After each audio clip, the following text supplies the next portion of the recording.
उपस्थित राष्ट्रवादी काँग्रेसचे ज्येष्ठ नेते माजी मंत्री सन्माननीय बंगसाहेब यांनी आपल्याला अत्यंत असं चांगलं मार्गदर्शन केलं. अशा जिल्हा परिषदेच्या अध्यक्षा कोकर्डेताई, उपाध्यक्षा कुंदाताई राऊत, जिल्हा परिषदेचे उपस्थित सर्व सभापती, जिल्हा परिषदेचे सदस्य त्यांनी या कार्यक्रमामध्ये प्रास्ताविक केलं. असे आपले राष्ट्रवादी काँग्रेसचे जिल्हा परिषदेचे गटनेते गुड्डूभाई अपांग, मंचकावर उपस्थित शिवसेनेचे सर्व नेते, महाविकास आघाडीचे सर्वच नेते मंडळी, मोठ्या संख्येने या हिंगणा विधानसभा मतदारसंघातून आलेले, गावागावातून महाविकास आघाडीचे सर्व नेते, कार्यकर्ते, गावातील सरपंच, उपसरपंच, सदस्य, नागपूर आणखी हिंगणा पंचायत समितीच्या दोन्ही सभापती,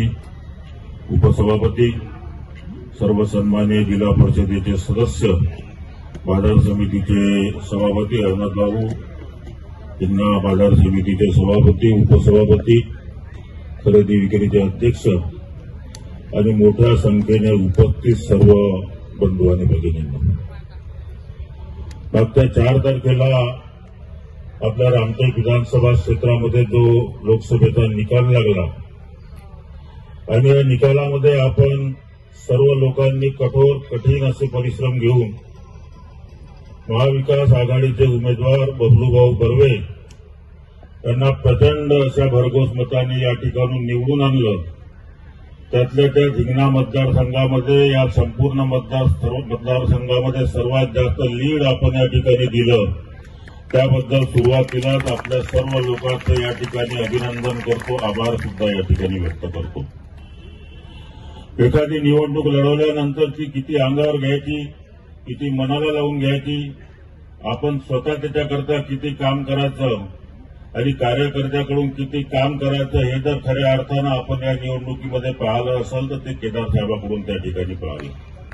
आणि म्हणून खऱ्या अर्थाने या निवडणुकीचे जर शिल्पकार असेल, खरं श्रेय जर कोणाला या निवडणुकीमध्ये जात असेल तर महाविकास आघाडीच्या माध्यमातून खरं श्रेय या ठिकाणी माजी मंत्री सन्माननीय सुनीलजी केदार साहेब यांना त्या ठिकाणी जातं. अत्यंत कठोर परिश्रम त्यांनी त्या ठिकाणी घेतले. कार्यकर्त्यांचा सतत उत्साह वाढवण्याचं काम त्यांनी त्या ठिकाणी केलं आणि त्यांच्या उत्साहाला तेवढ्याच प्रमाणात प्रतिसाद देऊन कार्यकर्त्यांनी सुद्धा रात्रंदिवस मेहनत घेऊन आपल्या उमेदवाराला प्रचंड अशा भरघोस मतांनी निवडून आणण्याचं काम आपण रामटेक क्षेत्रामध्ये या ठिकाणी केलं. सुरुवातीला रश्मीताई बर्वे यांची तिकीट या ठिकाणी पक्षाच्या वतीने त्यांनी आणली होती, परंतु भारतीय जनता पक्षाच्या लोकांना या ठिकाणी वाटलं की रश्मीताई जर उभ्या राहिला तर आजच आपला पराभव त्या ठिकाणी होईल आणि म्हणून त्यांनी कटकारस्थान करून रश्मीताईचा फॉर्म कापण्याचं काम त्या ठिकाणी केलं. परंतु केदार साहेब त्याच्यावरच थांबले नाही. रश्मीताईचा फॉर्म काढल्याच्या नंतर त्यांनी श्यामभाऊ बर्वे यांचा फॉर्म त्या ठिकाणी उभा केला आणि श्यामबाबूंना उमेदवार करून या ठिकाणी रश्मीताईच्या बदल्यामध्ये तेवढ्याच उत्साहाने आणखी तेवढ्याच प्रचंड अशा भरघोस मतांनी या ठिकाणी निवडून आणण्याचं काम त्यांच्या मार्गदर्शनामध्ये खऱ्या अर्थाने त्या ठिकाणी केलं. मागच्या सभेमध्ये मी त्या ठिकाणी सांगितलं होतं कि राम राज में दूध मिला, कृष्ण राज में घी, मोदी राज में चाय मिली, जरा फूक फूक के पी.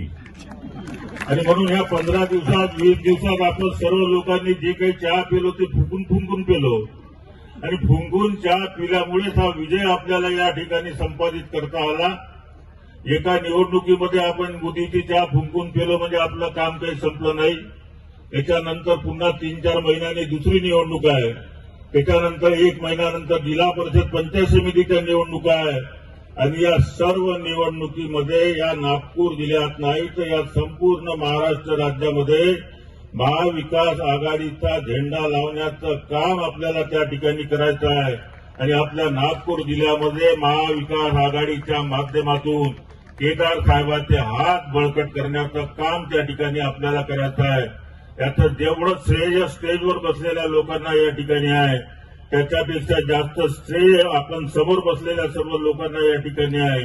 आपण रात्रंदिवस त्या ठिकाणी मेहनत केली, रात्रंदिवस त्या ठिकाणी प्रयत्न केले ज्याप्रमाणे आपण ग्रामपंचायतीची निवडणूक लढवतो त्याप्रमाणे आपण ही लोकसभेची निवडणूक त्या ठिकाणी लढवली आणि गावागावातून घराघरातून मतदान बूथपर्यंत पोहोचवल्यामुळेच आपल्या उमेदवाराचा विजय त्या ठिकाणी होऊ शकला. आणि म्हणून खऱ्या अर्थानं केदार साहेब जसे या ठिकाणी मानकरी आहे त्याच्यापेक्षा जास्त श्रेय आपल्या सर्व लोकांचं त्या ठिकाणी असल्यामुळे आपले सुद्धा या ठिकाणी आभार या ठिकाणी व्यक्त करतो. मंचावर बसलेल्या सर्व नेते मंडळींना विशेषत्वाने केदार साहेबांना माझी विनंती राहील की साहेब आपण ही निवडणूक मोठ्या प्रमाणात जिंकली. आपल्या कार्यकर्त्यांनी सर्व मेहनत केली. आपलं जे पडकं घर होतं ते आता अत्यंत चांगलं झालं. त्याची रंगरंगोटी झाली, दुरुस्ती झाली. परंतु या नवीन घरामध्ये आता नवीन किरायादार येण्याकरता सुद्धा आता त्या ठिकाणी घाई करते. आणि म्हणून या ठिकाणी नवीन किरायादारांना घुसू देण्यापेक्षा आपल्याच लोकांना या चांगल्या घरामध्ये आपण ठेवलं पाहिजे. यांचाच मान सन्मान आपण या घरामध्ये वाढवलं पाहिजे आणि यांच्याच माध्यमातून या घराचं सौंदर्य वाढवण्याचं काम आपण त्या ठिकाणी केलं पाहिजे. एवढीच विनंती आजच्या प्रसंगी करतो. आपल्या कार्यकर्त्याला ताकद देण्याचं काम पुढच्या काळामध्ये मंचावर बसलेल्या सर्वच नेत्यांकडून त्या ठिकाणी होईल ही अपेक्षा या ठिकाणी व्यक्त करतो. नवनिर्वाचित खासदार बबलू भाऊ यांचं या ठिकाणी अभिनंदन करतो. रश्मीताईंनी खऱ्या अर्थाने या ठिकाणी मेहनत घेतली, त्यांचं सुद्धा या ठिकाणी अभिनंदन करतो आणि माझे 2 शब्द या ठिकाणी समाप्त करतो. जय हिंद, जय महाराष्ट्र.